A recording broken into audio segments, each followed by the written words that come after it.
ഇന്ന് നമുക്കൊരു herbal beef കറി ആയാലോ. സൂപ്പർ ടേസ്റ്റാണ് കേട്ടോ. പോത്തിൻ്റെ കഴുത്തുഭാഗത്തുള്ള ഇറച്ചിയും എല്ലുമാണ് ഇതിന് ഉപയോഗിക്കുന്നത്.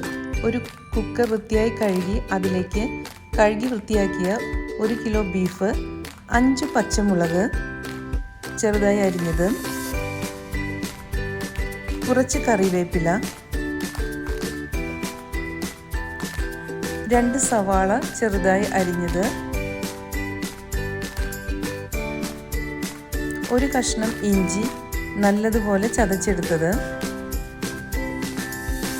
3 ഏലക്ക, 5 ഗ്രാമ്പൂ, 1 ചെറിയ കഷ്ണം പട്ട എന്നിവയും ചേർക്കാം.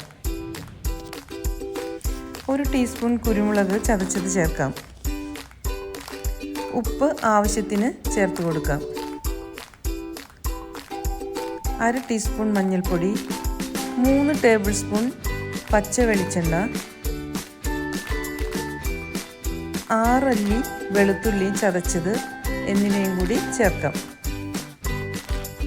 ഒന്ന് മിക്സ് ചെയ്ത് 1 ചെറുനാരങ്ങ നീര് ജ്യൂസ് എടുത്ത് ആ നീര് അതിലേക്ക് ഒഴിച്ചു കൊടുക്കാം.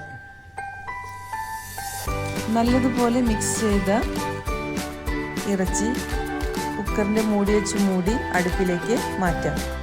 സ്റ്റൗ ഓൺ ചെയ്ത് നല്ലതുപോലെ വേവിച്ചെടുക്കാം. വളരെ എളുപ്പമുള്ള ഒരു കുക്കിംഗ് പരിപാടിയാണ് ഇത്. നല്ല ടേസ്റ്റുമാണ്. എത്ര കഴിച്ചാലും വീണ്ടും വീണ്ടും കഴിക്കാൻ തോന്നുന്ന അടിപൊളി ബീഫ് കറിയാണ്.